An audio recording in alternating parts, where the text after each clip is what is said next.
அஸ்ஸலாமு அலைக்கும்.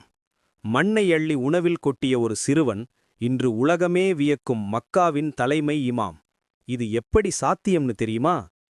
சுமார் 50 வருஷத்துக்கு முன்னாடி மக்கா இமாம் ஷேக் சுதைஸ் சிறுவனா இருந்தப்போ அவர் வீட்டு விருந்தினர்களுக்காக செஞ்சு வச்சிருந்த சாப்பாட்டுல விளையாட்டா மண்ணை அள்ளி போட்டுட்டாரு. இத பார்த்த அவரோட தாயாருக்கு பயங்கரமான கோபம். ஆனா அந்த கோபத்திலையும் அவங்க ஒரு தப்பான வார்த்தையை கூட சொல்லல. கை உயர்த்தி ஒரு துவாவ சொன்னாங்க. இத்ஹப் ஜஅலக்கல்லாஹு இமாமன் லில் ஹரமைன். அதாவது, போ, அல்லாஹ் உன்னை இரு புனித பள்ளிவாசல்களின் இமாமாக ஆக்கட்டும் அப்படின்னு அந்த தாய் சத்தமிட்டாங்க. இன்னைக்கு அதே சுதைஸ் அழுதுகிட்டே சொல்றாரு. ஜும்மா மேடையில அழுதுகிட்டே இந்த விஷயத்தை நேரடியா சொன்னாரு. அன்னைக்கு என் அம்மா கோபத்துல என்ன சபிச்சிருந்தா என் நிலை என்னவாகி இருக்கும்? அந்த தாயின் துவா தான் இன்னைக்கு என்ன இந்த இடத்துல நிக்க வச்சிருக்கு.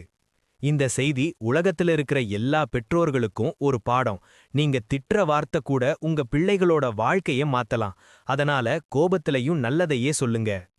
هو الله أحد الله الصمد لم يلد ولم يولد